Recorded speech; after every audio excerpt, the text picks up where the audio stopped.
Hello, everybody, and welcome to Aurorum Thronekeeper Season 1. That's a hopeful Season 1, meaning potentially more in the future. Session 1, hopefully Session 1, meaning more in the future. Yeah, I'm excited. This is a campaign that I've talked about for almost a year. I want to say 8 months now. I've talked about doing this campaign, little hints here and there, and it snowballed up more and more and more. And then finally, oh my God, I'm excited. You guys excited? Yeah, super. I I have been mean, like nonstop, just so excited about starting this campaign. I mean the intros that we did for all of your characters, the session zeros, were amazing. I loved every one of them. If you haven't seen them yet, they're still up on Twitch. I'm actually going to be posting them live for YouTube tomorrow for 2 of them, and the third one on Saturday. And then this game will go live on YouTube on Sunday. So it'll be up there for people to start catching up on YouTube. Anyways, before we go live with the opening of this game, which I'm very excited for, quick little announcement for the ongoing Aurorum viewers, for people that watch all the campaigns. Kingmaker. Aurorum Kingmaker, as you know, is in a rough time slot. And with me changing work situation recently, it had a bit of a bad news. But that bad news is mostly over. So the game is not ending. Neil is saved. You're welcome, Neil. The only thing is sometimes I'm going to have to work on Wednesdays often. And so I'm going to have to end the game at 12 p.m. Eastern Standard Time instead of 1 p.m. Eastern Standard Time. Other times I'll be able to go to 1 or even a little bit later if they want to. So we might start a little earlier to compensate for that. The cast and I are all talking now to make sure that game isn't lost. It was already a 4.5-hour time slot anyways, so if it gets squeaked to maybe a 4-hour slot or God forbid a 3-hour slot, then at least we have the game going, right? So good news there. Let's go to this game. All right, guys. So,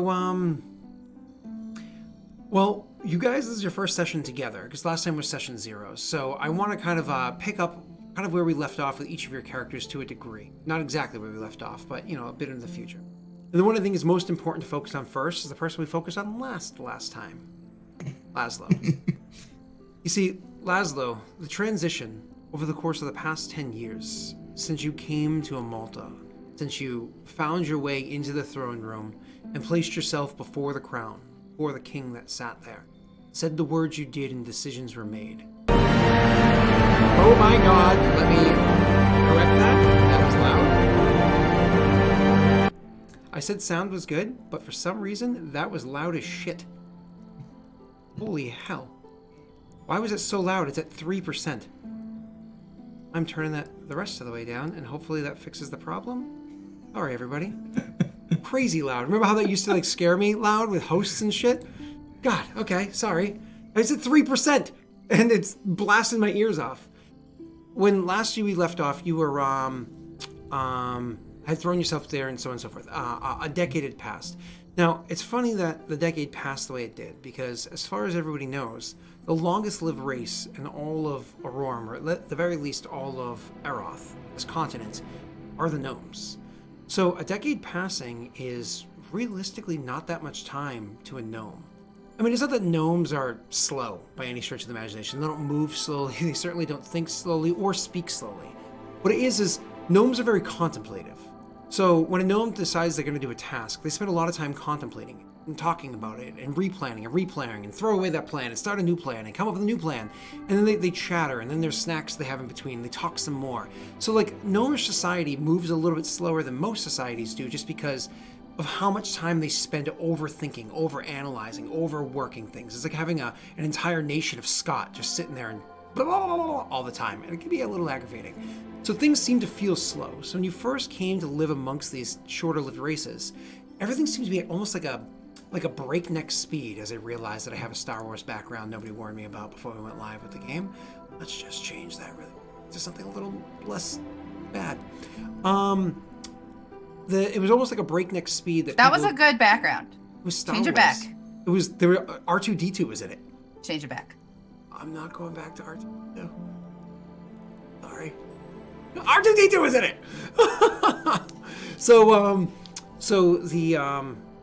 I'm so derailed at the beginning of this terrible stuff. So the breakneck speed at which that the people do things around you here is absolutely took some time for you to get used to. The fact that in only 2.5 years time, you actually had the opportunity to meet the princess, the granddaughter of the king that very well may be queen one day. I mean, in Gnomish society, 3, 4, 5 decades easily before you were even not having to be surrounded by guards at all points in time. I mean, it was less than a year and a half before relationships had blossomed between you and those around you that you, sure, a guard might be in the room, but not always. Certainly not watching you at all points in time. Humans seem to be a little too trusting. I mean, if you were the kind of person to take advantage of that, you'd have an opportunity. But they seem to do things too quickly. They form relationships with one another too quickly. People sometimes, you've heard stories of, you've almost witnessed it. People literally meet for the first time, and within a month's time, they're married. They're plotting out the rest of their, till they die together. That's insanity. But nonetheless, these fickle creatures that we call humans, that's how they are.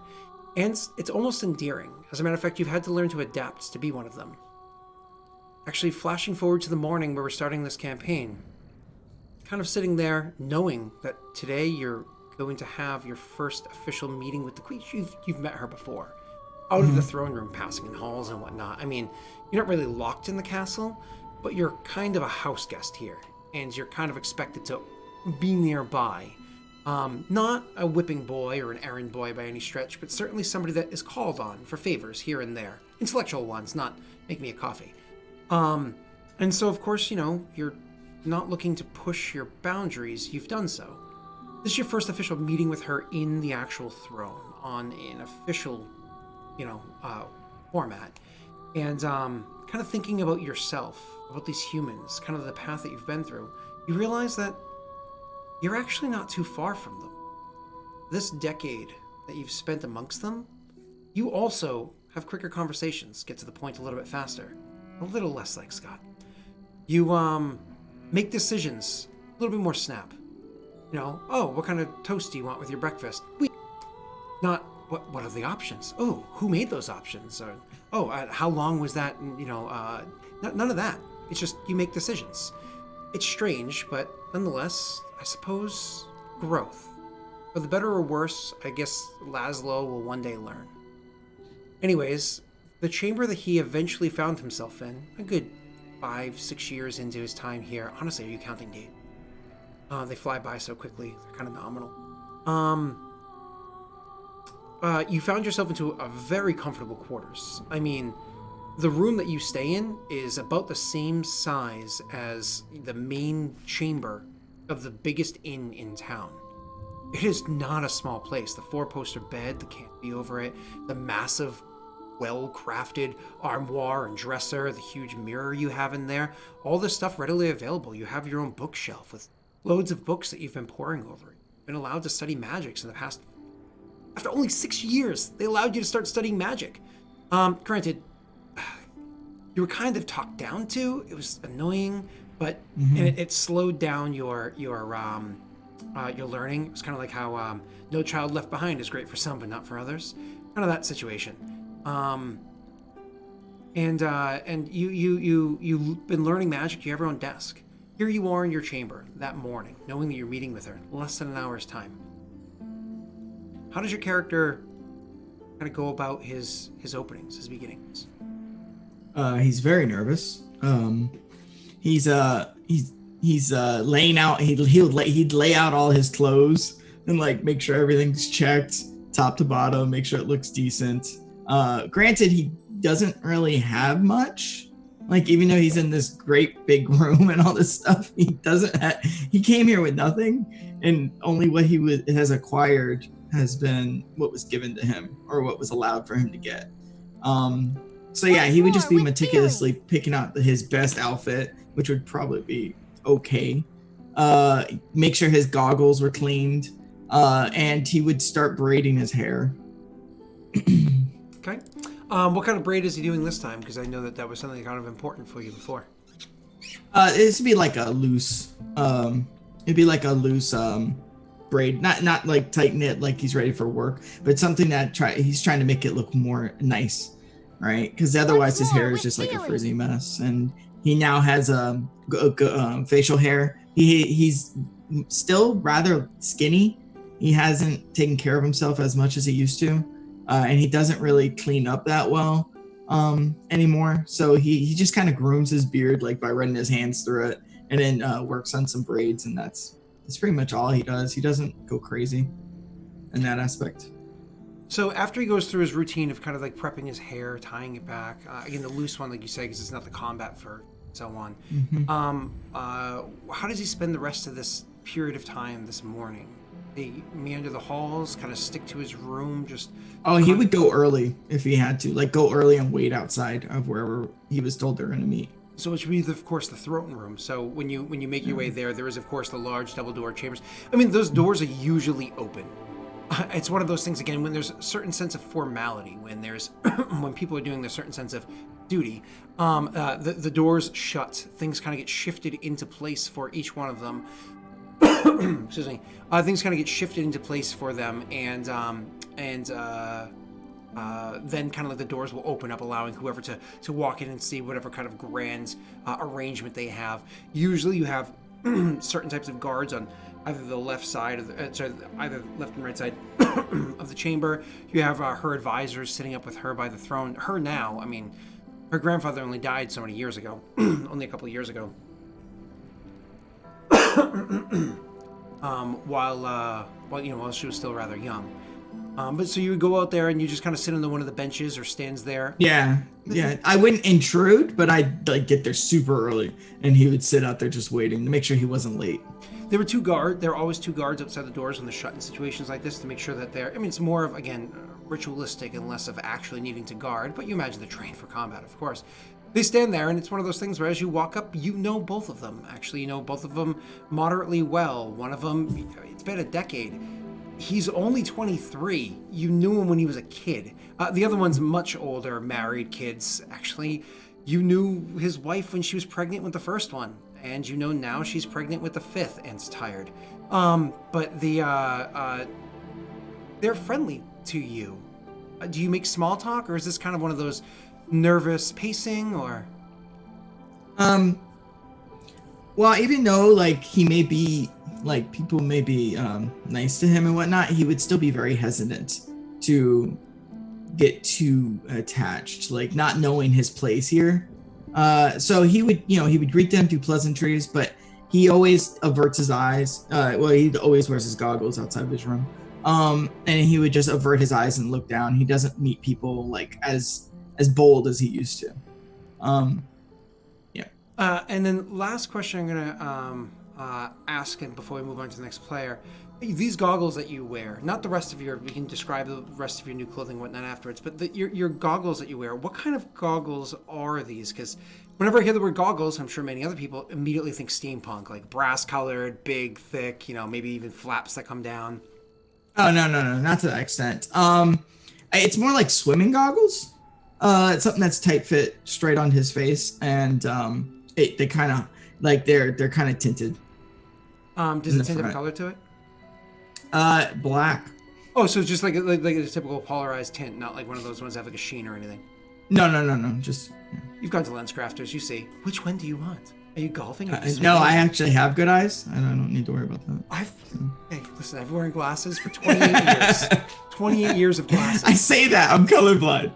Oh, that's right. That's right. I read about that. Yeah, that's right. Which, funny enough, your character, as we know, sees everything in dull colors. But anyways, enough about how dull you are, Josh. Next.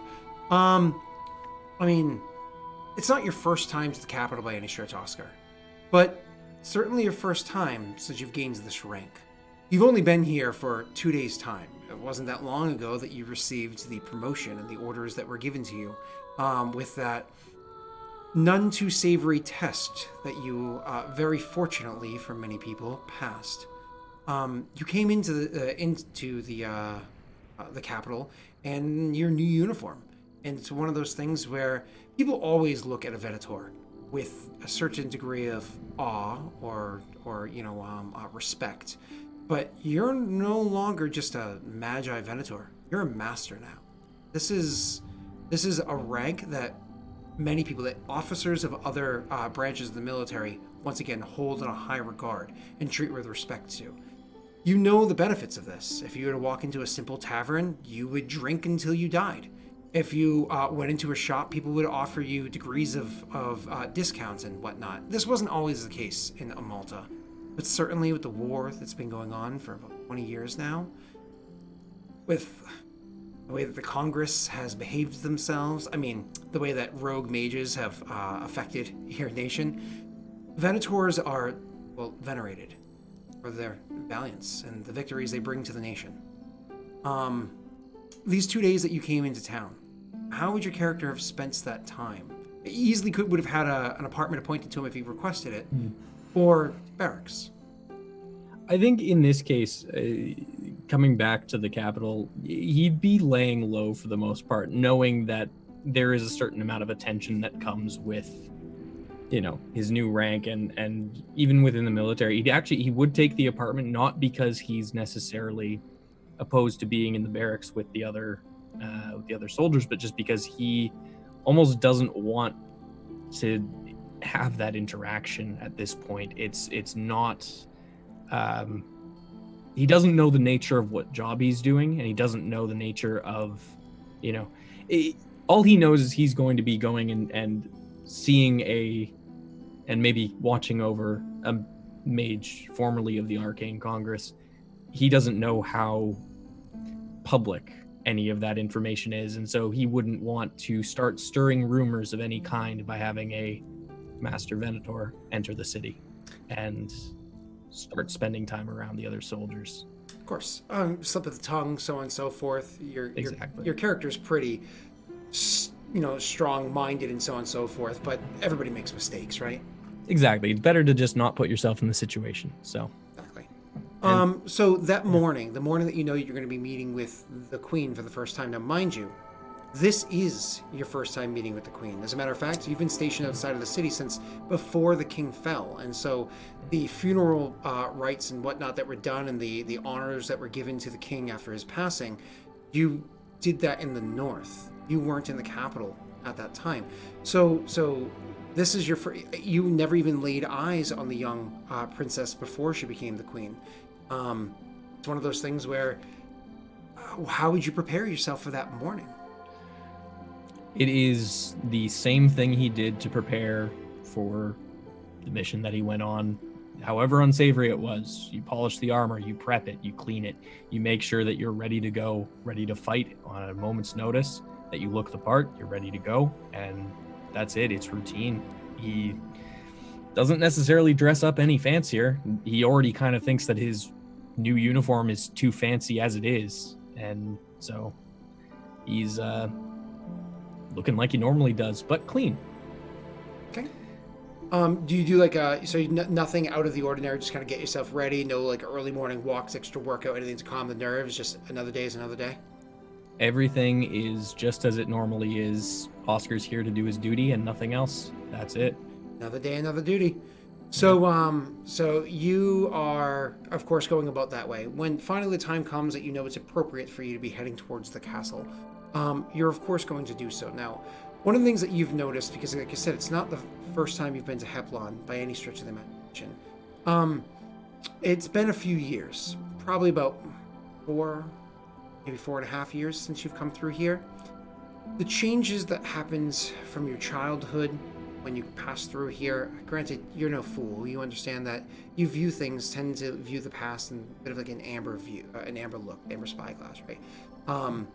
Things aren't as rosy as they were back then.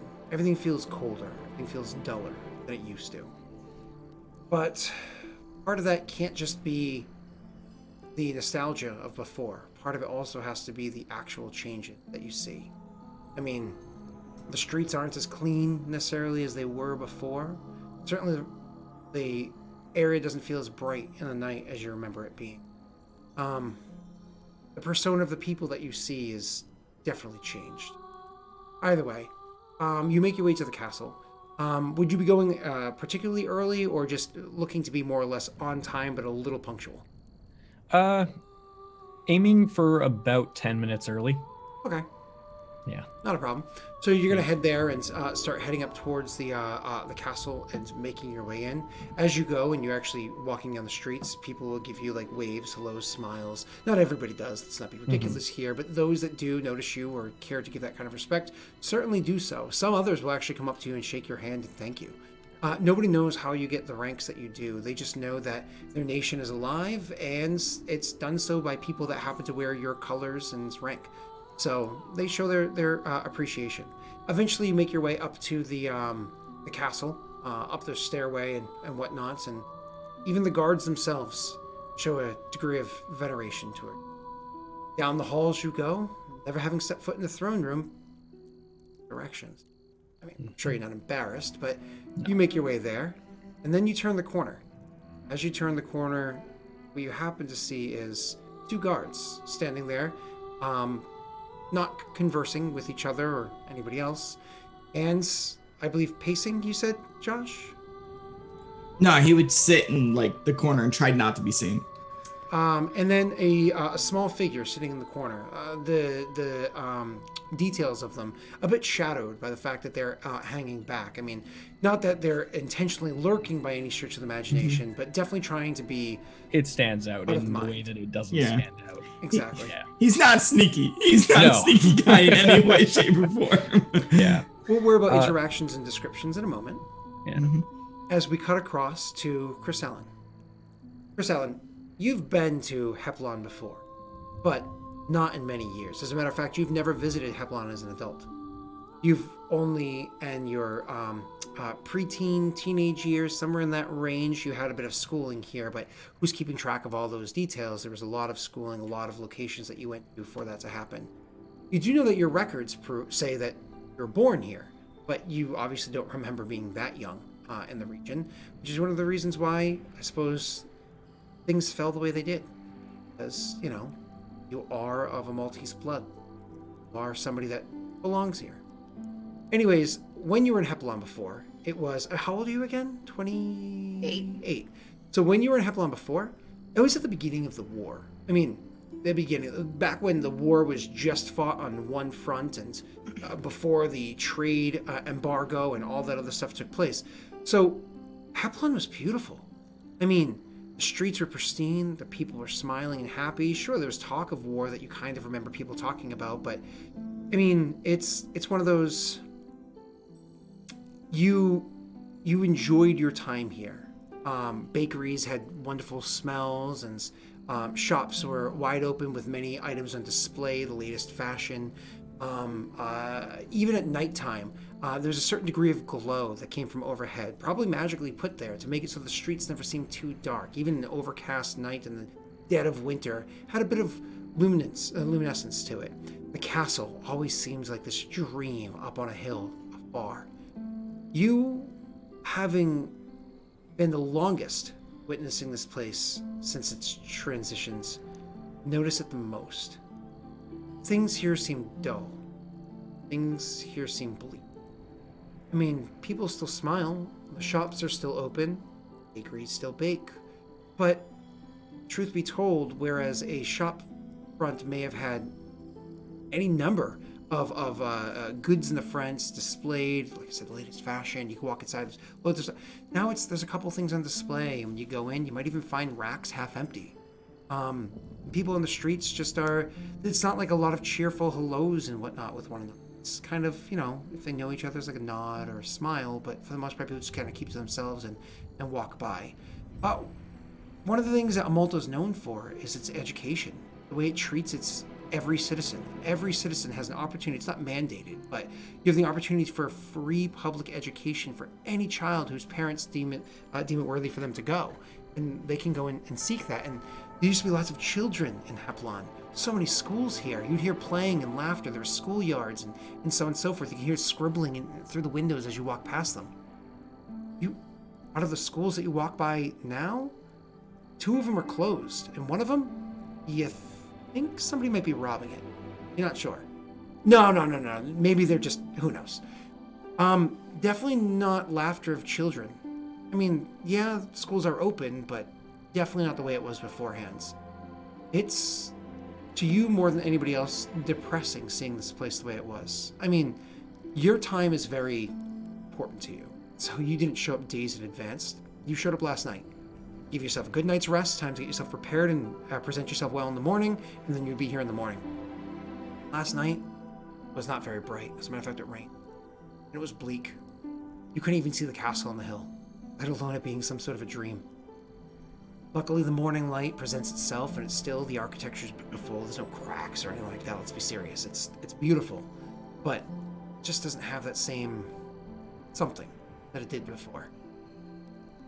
When you make your way to the downtown, when you make your way to the castle, it's not just a walk over there like it might be for somebody else. I mean, for Christ's sakes, it rained last night. There's dirty cobblestone. You could ruin the bottom of your dress, or however it is you're presenting yourself, at the very least your shoes.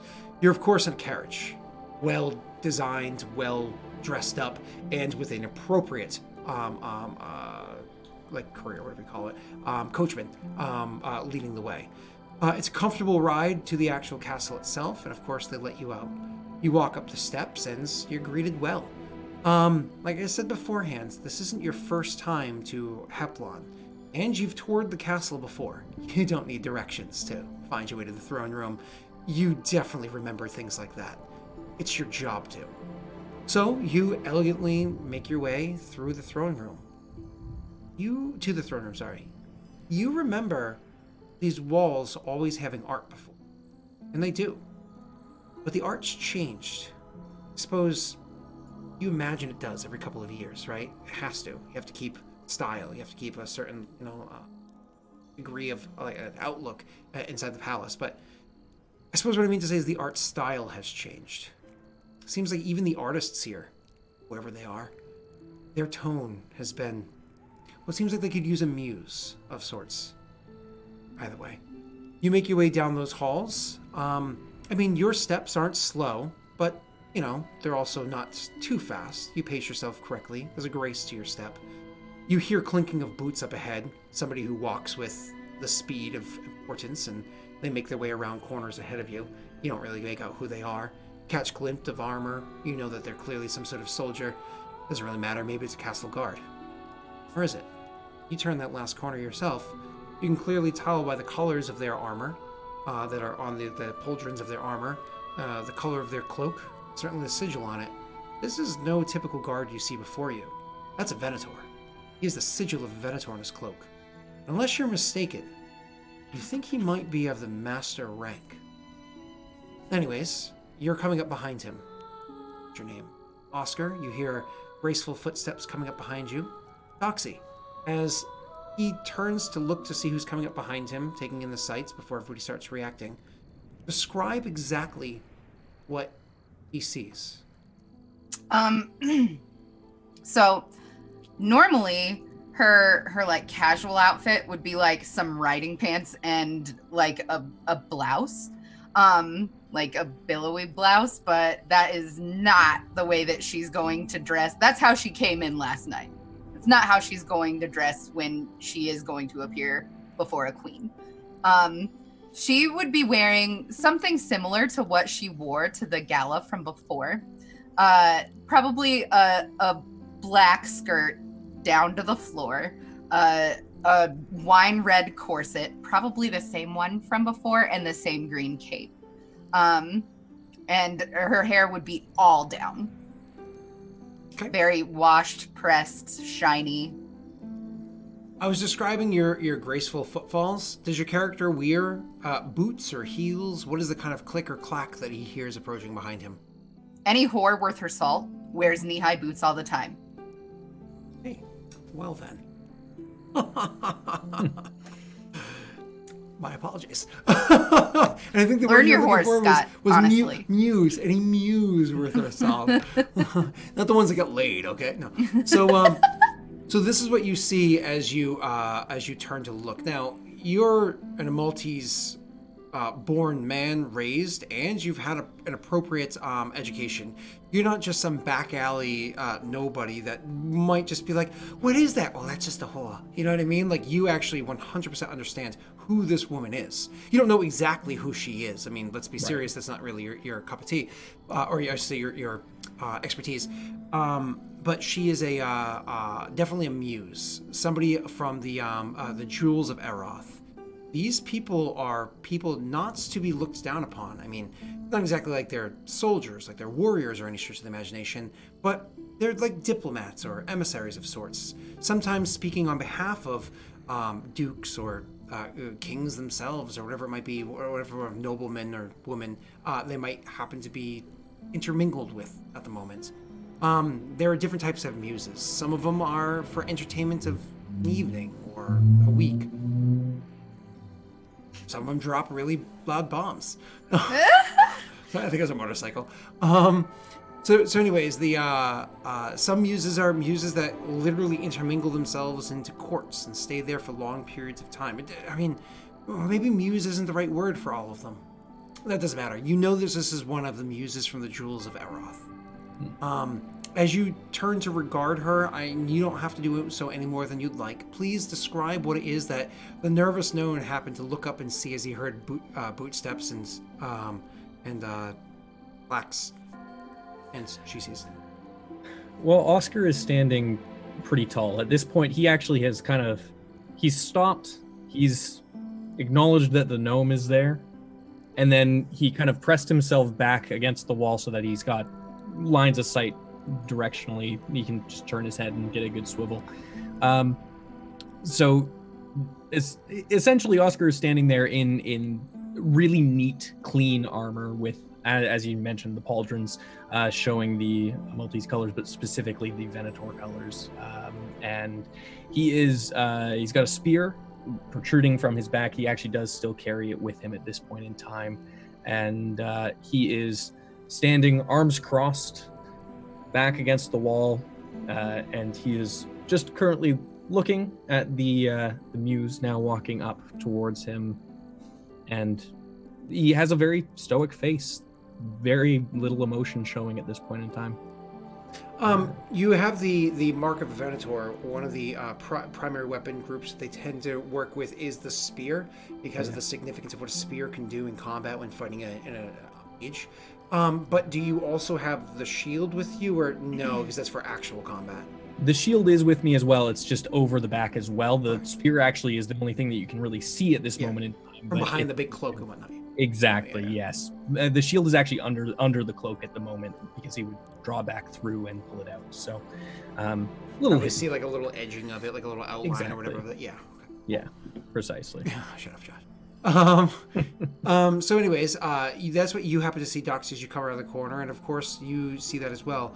I suppose we'll open up to which of you would speak first. Would that be you, Foxy? I would offer a hand. Put a hand out.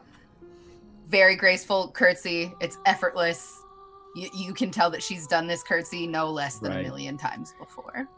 I'm assuming that's to me and not to Laszlo, who's still hidden in the corner. Very much to you. I would have noticed Laszlo, it's one of those things where you probably didn't notice him until once you notice Oscar and you start walking up towards him, your eye would catch sight of this diminutive figure that's sitting kind of there. It might be a child. You're not entirely sure. There are two things that you need to know about Chrisellen right now. It's her job to be aware of what's going on around her. She needs to know those things. And so she would see him, but also it's her job to please people. So she would show the respect of addressing the Master Venator in front of her first. And she would see that he's making a show of not wanting to be shown and respect that. And Oscar would take the hand and do a bow. He wouldn't actually kiss the hand or anything like that. It is very much just a direct bow and then a release of the hand. Big guy. Well, we'll see. But then he would release the hand and just would offer a small greeting, just a hello. It's nice to meet you. Master Venator. Charmed. And I assume you might be here for a similar reason to myself at this point. Oscar will just turn to the gnomish figure in the corner at this point and then linger his gaze for a moment and then look back to you at this moment in time, communicating more with his eyes than with his words.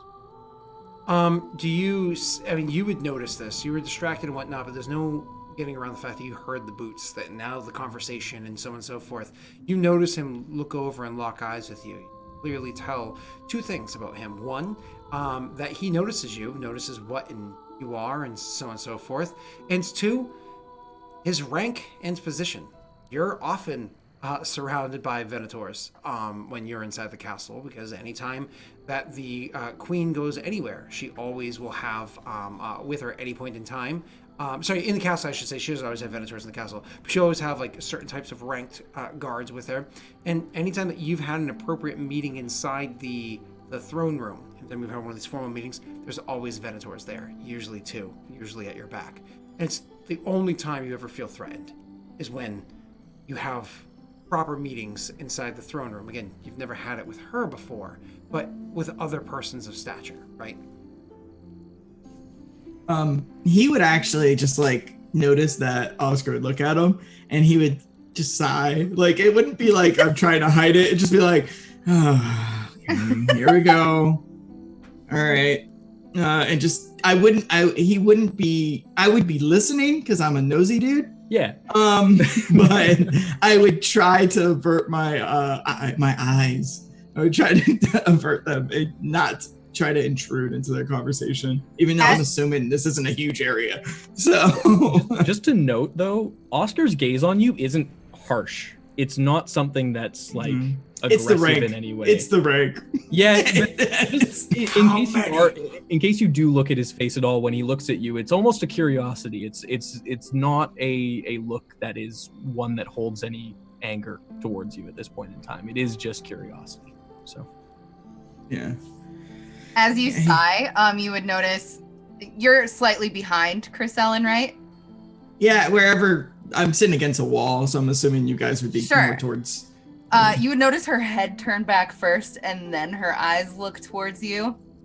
Another curtsy without turning her body to face you, and then her gaze back to the Venator, and say, "So this is where we wait, then." Suppose so. When you did that kind of like sigh and shuffle and whatnot beforehand, I imagine your character didn't get up and start dancing around by any stretch, but you did, of course, move yourself slightly out of the small, only slightly darkened shadow that you were in beforehand. It's not like this place has too many cast shadows. It's just outside the throne room, right? It did give them an opportunity to get a better look at you, confirming to Chris Ellen that this is not, sorry, Chris Ellen. Is it Chris Ellen or Chris Ellen? What do we go with? You liked Chris Ellen. Okay, good. Good. I liked Chris Ellen better. We're just gonna say whatever we want to say, and it's gonna work. So Chris Ellen. Giving Chris Ellen the opportunity to confirm that you are not, in fact, a small child, but what you kind of look like you might be, a small person. You are a gnome. Describe what they see entirely, sitting before them. You would probably see. He wears really plain-ish clothes.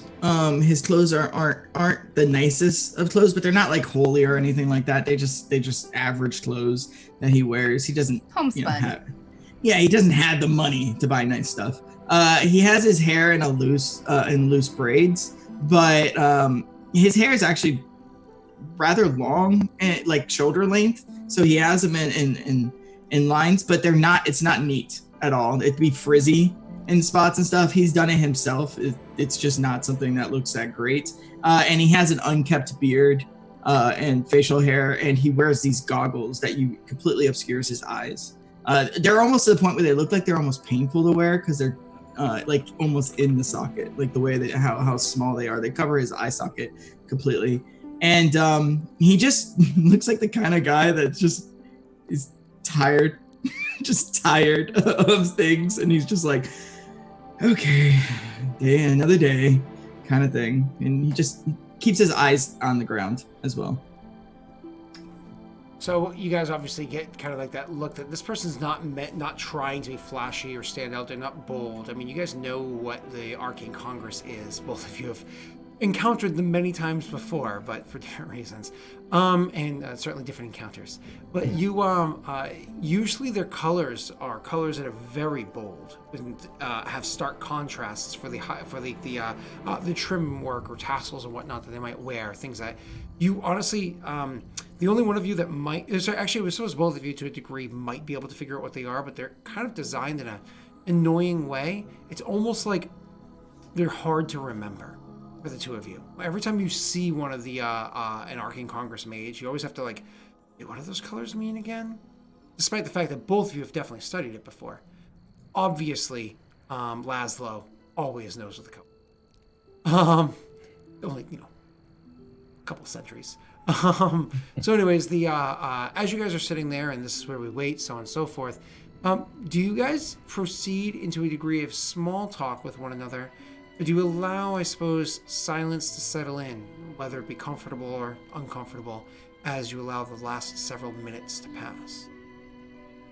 Oscar is completely comfortable in silence. That's, he doesn't push conversation, but if conversation comes to him, he's not gonna, shut it down either. Crystalline is completely comfortable anywhere, so she would just follow their lead in that regard. If anybody spoke, she would be perfectly cordial. She would be very pleasant, but she knows that the gnome doesn't want to be noticed or paid heed to. And if the Venator says nothing, then she'll say nothing. Stand, wait, arms in front of her. Awkward silence it is. Absolutely. Not awkward. I imagine it's a very comfortable silence for the two of them and super awkward. It's super awkward. Yeah, he's so awkward. He's like, oh God, okay. It's probably made worse by every time you look up, you're like, oh my God, they are so comfortable being quiet. This is so uncomfortable. So, anyways, so you guys sit there, and like I said, several minutes pass, and then almost like they just knew, for whatever reason it might be. You didn't hear a knock. Nobody from the inside opened the door. Nothing like that. No messages were passed. Then all of a sudden, the two guards that are on this side of the door just kind of, look at one another, and they turn, they grab the appropriate doors, and they push. They push the doors inwards, opening to the throne room. First time one of you have ever seen it. One of you have only ever seen it twice before, doing tours through the castle, but certainly not for a situation like this. And the last one, only ever having to be before the crown itself, about a decade beforehand, when they were not the same person that they are now. Minds, looks, anything. Anyways, imagine you hop off your little seat there, three of you come up, and start walking in. Big question is, as you start walking into the throne room, are we Wizard of Oz, side by side, like Sex and the City? Or is there a degree of out of step between the three of you? Oscar would very much just kind of wave forward to let people in front of him, because it's the polite thing to do from his point of view. So Crystalline would accept. As she moved through the threshold, she would remove the gloves from her hands, place them in pockets in her cloak, and then put her hands behind her and kind of clasp them behind her and walk through in the lead. And obviously, a Venator just offered for you to I would know. enter. It's one of those, thanks. They're always behind you anyways. he does so nicely, and he actually says, please, after you, Master Gnome. Thank you. And I'll walk in, and as I pass by the guard that has 5 children, I'll say, the best to the wife. He gives you a smile and a nod. Actually, both of you guys were able to pick that up because, Crystalline is very observant to the interactions around her, and you were only a half step ahead yourself there, Oscar. Both of you guys can roll me a perception check for seeing people's is that a communication or perception to read Perception. that? Perception, empathy. Yeah, perception, empathy. So it's perception, So it would be and if you have perception. empathy, you roll that. Yep.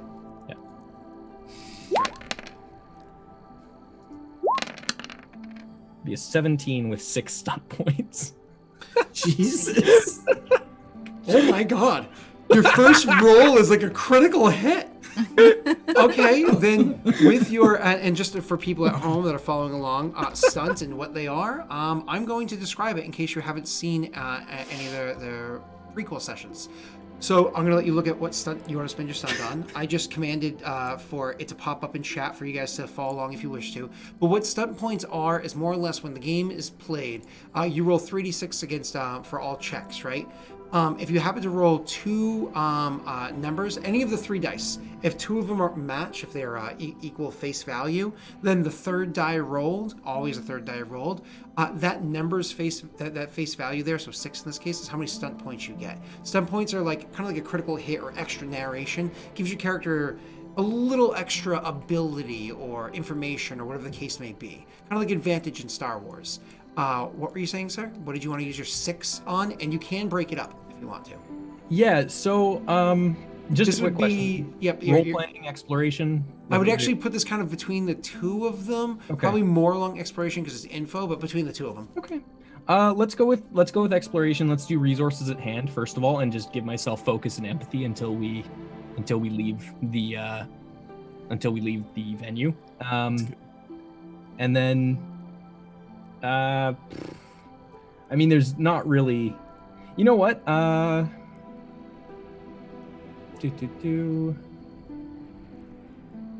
Let's also use advantageous positioning here. So in case combat happens, right? Well, advantageous positioning is basically you make your discovery from an advantageous position up to 2 yards away from the place that you would normally lead to your discovery. So basically, it just gives me an opportunity to basically get more than what I would normally get out of it. Yep.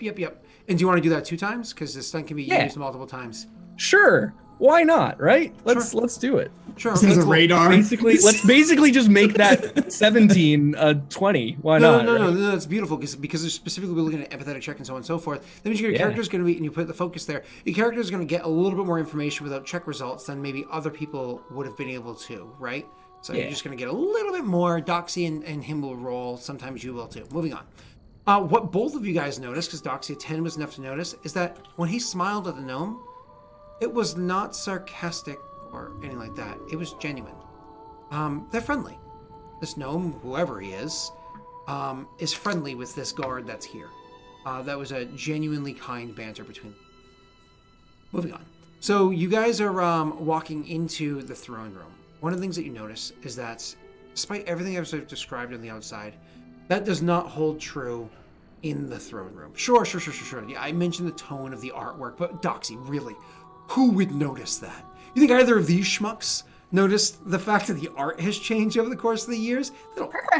Perhaps. Excuse me, that was disgusting. No, they did not. And you're always disgusting, so we love you. So this isn't that you. This is something that your character would notice definitely, but not the average person. The throne room itself, however, is exactly that, if not more beautiful than it's ever been. As you go walking into the throne room, you notice that it is so pristine in here. It is so clean. It's wide. It's built so beautifully. The large pillars that stretch on either side, the number of guards that stand inside the room, and other persons of importance, you believe they're all high nobles. Looking about the room very quickly, you're pretty sure the only people watching this room right now are guards of certain ranks. Royal guards are different than typical soldiers, right? These people that are allowed to have a little bit more information because they're sworn to blah, blah, blah. And high nobles are what happen to be here. You notice that up on the steps leading up to the throne itself, which is a good, 100 feet from where you're standing, her actual throne, the steps leading up to the throne itself, on either side, you can see that there happen to be the appropriate guards to defend against it. There are Presidio, of at least master rank Presidios that are there. These are the kind of like a Venator is the spear into the heart of a mage. The Presidio is the shield that deflects the mage's spell. These are the people that are specifically trained to deflect and defend against magical attacks. And so they stand there between where you are and where the queen sits. As you go walking into the throne room, you of course confidently, arms behind your back, hands clasped, or behind my cloak, so that cloak. Yep. Like around my cloak so that the guards behind can see that I'm Oh, not my! I carrying thought you a actually weapon. within your cloak, but yep, nope, completely No. understand. So, and you go walking in. Shortly after that, the gnome making his steps. Not his first time walking in here, but probably equally nervous since his first time walking in here. And once again, Oscar, who there's a degree of awe to you. Let's be serious, but it's also not your first official meeting with people that are way above you. So. Oscar also, like, he'll nod, like, graciously to the guards who open the doors, and, like, he's very, he's being very deferent to some extent. Gotcha. Chrisellen also would have dipped. Yeah. Bam. Sorry about that. There you go. That should fix that problem moving forward. So, yeah, the intuitive dip. Yep. So as you go walking in and looking into the throne room, you can see that the eyes of everybody inside this chamber, and there's probably about 30 of them in total, are on you. As you're walking into the chamber, why don't we take our first break? Take a quick little break, give everybody a moment to kind of like settle themselves, get into their characters, maybe take a poop, and we'll come right back to Meets the Queen. It's, I suppose, the campaign truly. Be right back, everybody. Bye-bye.